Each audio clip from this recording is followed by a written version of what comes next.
In the heart of Ouagadougou, the capital of Burkina Faso, the morning sun stretched its golden fingers across the dusty streets, painting the city in warm shades of light and shadow. The roads were alive with activity, bicycles weaving through traffic, women balancing baskets of fruits and vegetables on their heads, children running barefoot to school, and vendors arranging their small stalls with hopeful eyes fixed on the day ahead. Life moved quickly here, and yet, for those who lived in the margins, time often felt like an endless struggle for survival. That day began like any other. The sound of engines roared through the streets as President Ibrahim Traoré's motorcade made its way toward an important government meeting. The black SUVs, polished to perfection, reflected the harsh sunlight as they moved in a synchronized rhythm, soldiers positioned with discipline and eyes scanning every corner. To the people, a presidential convoy was a symbol of power, security, and authority, a spectacle that reminded them of the distance between their daily hardships and the halls of leadership. Most citizens simply stepped aside, clearing the path, watching the vehicles rush by before going back to their routines. But in the middle of that ordinary morning, something extraordinary was about to happen, something no one in the crowd could have imagined. Just beyond the market's edge stood a man most would ignore. He was a vendor in his late 50s, dressed in clothes that had long lost their color, patched in places where fabric had given up. His face bore the lines of hardship, his eyes dimmed by years of struggle. He sold roasted peanuts on a wooden cart barely held together by nails and hope. Each bag of peanuts he managed to sell was not just food, it was survival. The coins he earned meant whether his children would eat that night, whether he could afford medicine for his wife, whether tomorrow would bring relief or another round of hunger. He had no reason to expect anything unusual that morning. His stall was small, easily overlooked, drowned out by the louder vendors calling out their prices and waving their goods. But fate had chosen him for a moment that would ripple far beyond the dusty street he stood on. As the motorcade approached, sirens blaring, soldiers motioned people to move aside. The market fell silent, eyes turning toward the powerful line of vehicles. Most simply waited for the spectacle to pass. But as the convoy neared the peanut vendor, a curious thing happened. The president's vehicle slowed down. At first, people thought it was a mechanical issue, or perhaps a signal from the lead security. But then, to their absolute astonishment, the convoy came to a full stop. The silence deepened. No one could understand why a presidential convoy, always in a hurry, always moving with purpose, would halt in the middle of a busy street. Soldiers immediately stepped out, alert, scanning the area for threats. The air grew tense, thick with questions. People whispered to each other, craning their necks to catch a glimpse of what was happening. And then the impossible unfolded. The door of the president's car opened. Out stepped Ibrahim Traoré himself, dressed simply, without the intimidating presence of luxury or excess.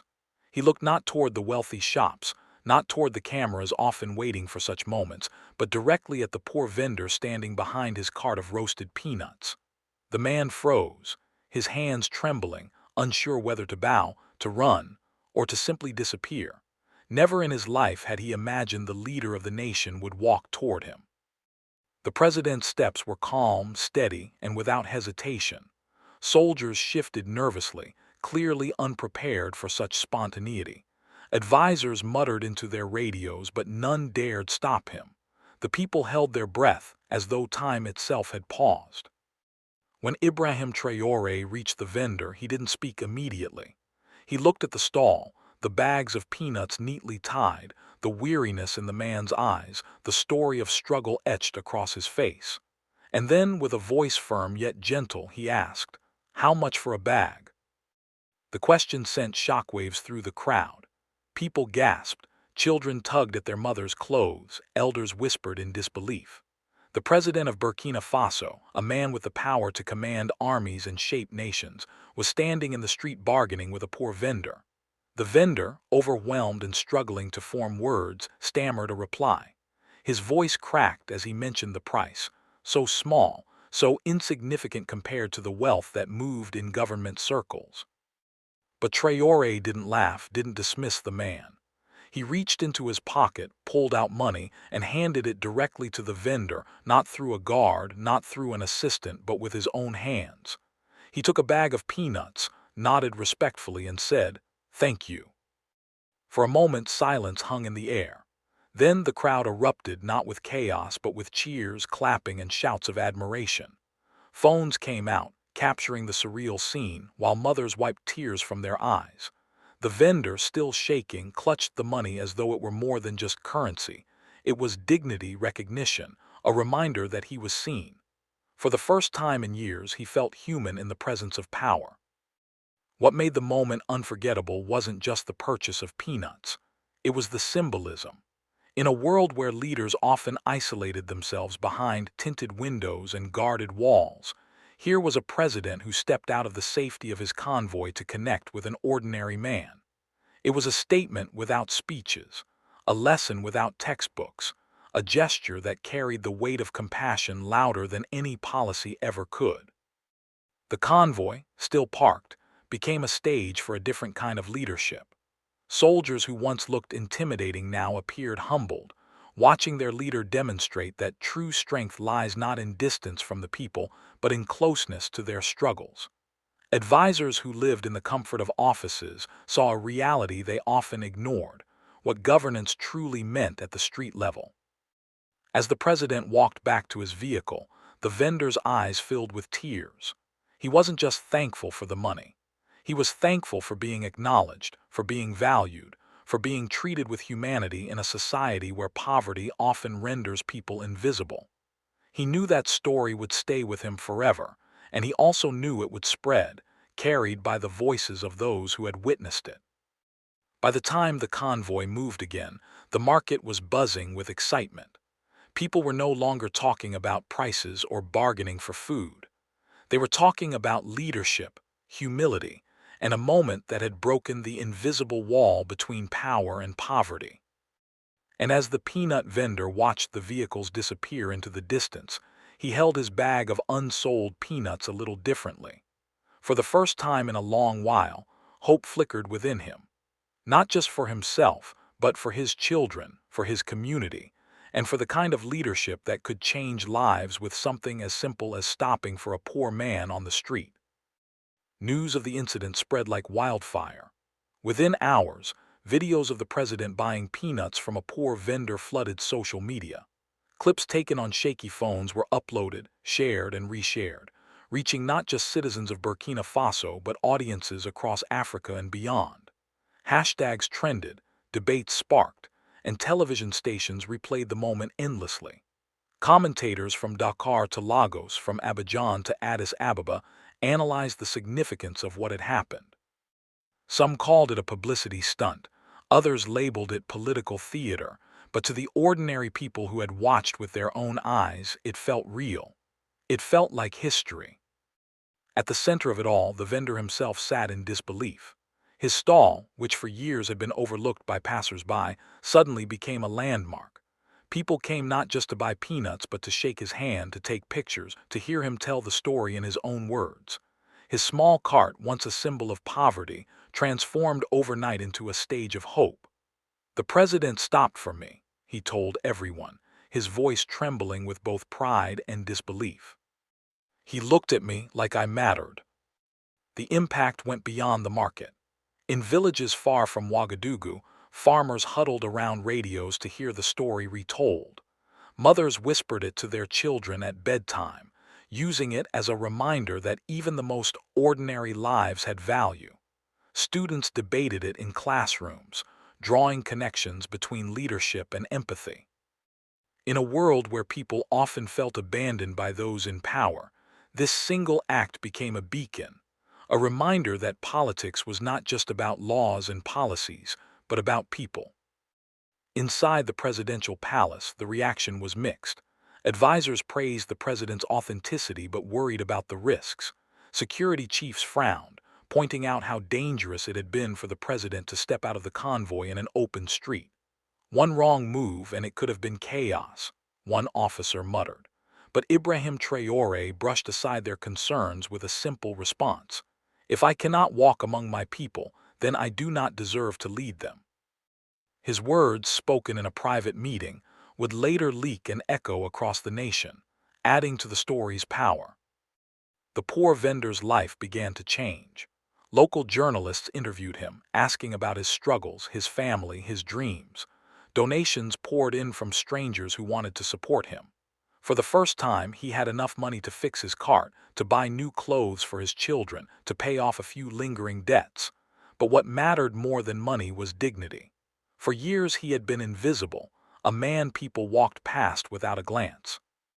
Now he stood tall, recognized not for wealth or status, but simply for being human. What many didn't know was that this vendor's story was not unique. All across Burkina Faso, countless others struggled in silence. Women walked miles each day to fetch water, children studied under dim lanterns, farmers bent their backs in fields that barely yielded enough to eat. The president's gesture did not solve these problems overnight, but it lit a fire of hope that if their leader could stop for one man, perhaps he would stop for them too. Internationally, reactions poured in. African leaders sent private messages of admiration, though some admitted they would never dare do the same in their own countries. Western media outlets picked up the story, framing it as an example of African humility and leadership. Opinion pieces asked whether the world could learn from a leader who chose compassion over protocol. Some skeptics dismissed it as symbolism, but even they couldn't deny the power of the image. A president, hand in hand with a poor vendor, in the middle of an ordinary street. Meanwhile, among the people, the story took on a life of its own.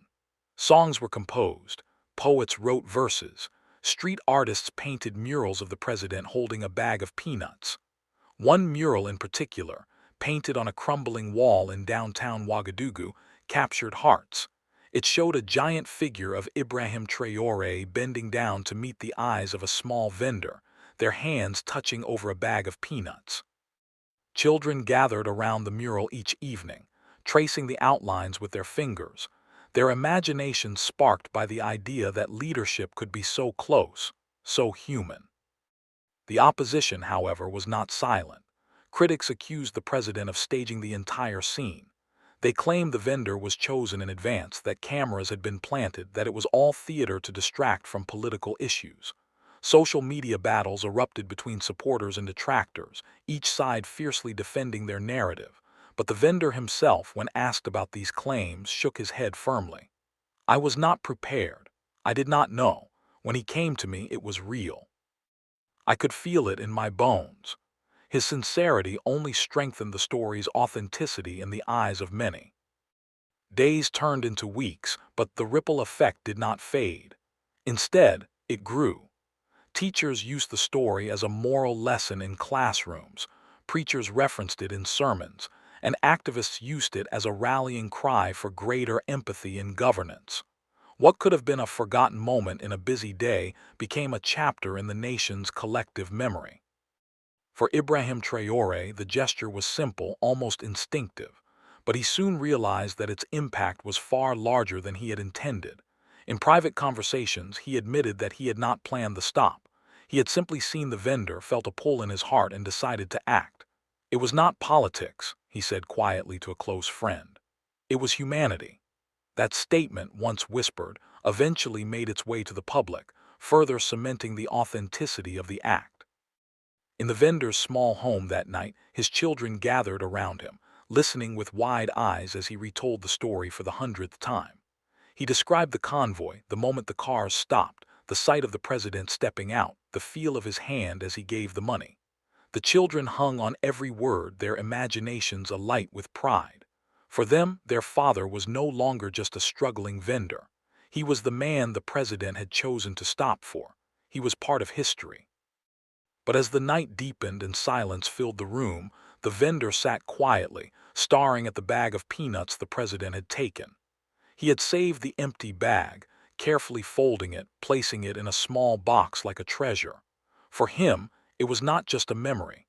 It was a symbol, a reminder that even in poverty, dignity remained, and that dignity had been recognized by the highest office in the land.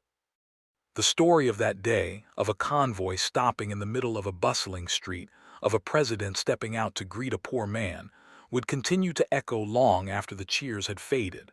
For the people, it was not about politics or power. It was about hope. And in a nation that had seen its share of hardship, hope was perhaps the most precious gift of all. Weeks after the event, the story still lingered in the air like a sweet memory. The market where it had all begun remained a place of pilgrimage, not for tourists, but for ordinary citizens who wanted to feel closer to the story. The vendor's stall, once just another corner in the chaos of Ouagadougou, became a symbol of humility. Even those who had never met the president felt a personal connection, as if his act of kindness had extended to them too. One afternoon, the vendor was approached by a group of university students. They had come not just to buy peanuts, but to thank him. "Your story inspires us," one young woman said. "It shows us that leadership can be human, that power doesn't always mean distance." The vendor listened, tears welling in his eyes. For years he had struggled to feed his family, unsure if anyone saw him. Now, students, future leaders themselves, stood before him, treating him with respect. He realized that his story was no longer just his own. It belonged to the nation. Inside the corridors of government, debates raged on. Some officials argued that the president's gesture had raised unrealistic expectations. If he stops for one man, they said, what happens when thousands demand the same? Others, however, saw it as a turning point, a moment when leadership reconnected with humanity. "This is what people need," a young advisor countered. "Not grand speeches, but small acts that show empathy." The president listened to both sides but spoke little. He understood the concerns, yet he also knew that true leadership sometimes required risk. One evening, in a private conversation with a close confidant, he reflected on the event. "I did not plan it," he admitted. "I simply acted, but perhaps that is why it mattered. It was not strategy, it was sincerity." His friend nodded, understanding that sometimes the simplest gestures carried the heaviest weight. Meanwhile, outside the palace walls, the people wove the story into their daily lives. Parents told it to their children as a bedtime tale, emphasizing the importance of compassion. Artists painted it in vibrant murals. Poets turned it into verses that echoed in cafes and community halls. In villages far from the capital, where the president might never physically visit, his act of kindness traveled through stories, binding people together with hope. But as with every story that captures hearts, there were those who sought to twist it. Opponents continued to claim it was orchestrated. A real leader would not risk security for peanuts, they argued. Yet their voices grew faint compared to the chorus of those who believed. For the people, truth was not only in facts but in feelings. And what they felt when they saw their president with the vendor was undeniable: dignity, recognition, humanity. The vendor himself struggled with the sudden attention. Reporters asked endless questions, neighbors expected free peanuts, and strangers looked at him as though he had become a celebrity. At times it overwhelmed him, but then he would remember the moment itself, the warmth in the president's eyes, the firmness of his handshake, the way he treated him not as poor but as equal. That memory gave him strength to carry the weight of his new role as an unlikely national figure. As the months passed, the event continued to ripple outward. International visitors brought up the story in meetings with the president, expressing admiration. Non-governmental organizations referenced it in campaigns about empathy and leadership. It even reached diasporas abroad, where Africans living in Europe and America shared the story with pride, saying, "This is our leader. This is our Africa." Perhaps the most touching consequence came quietly. A letter arrived at the vendor's home, written in careful handwriting by a schoolboy from a distant province. It read, "When I heard your story, I told my father I want to grow up to be like you, because if the president can see you, then maybe one day, someone will see me too." The vendor wept as he read it, realizing that his simple act of selling peanuts had become part of something much greater. He had become a symbol not of poverty, but of possibility. In the end, the convoy had rolled on, the streets had cleared, and life had returned to its daily rhythm. But the story endured. It was retold not as a moment of political theater, but as a story of humanity, a reminder that leadership is not measured by how high above the people a leader stands, but by how close he is willing to come down. And so, in Burkina Faso, the tale of the president who stopped his convoy for a poor vendor lived on, not because it solved poverty, not because it changed the economy overnight, but because it touched something deeper, the soul of a nation longing to believe that their leader truly saw them.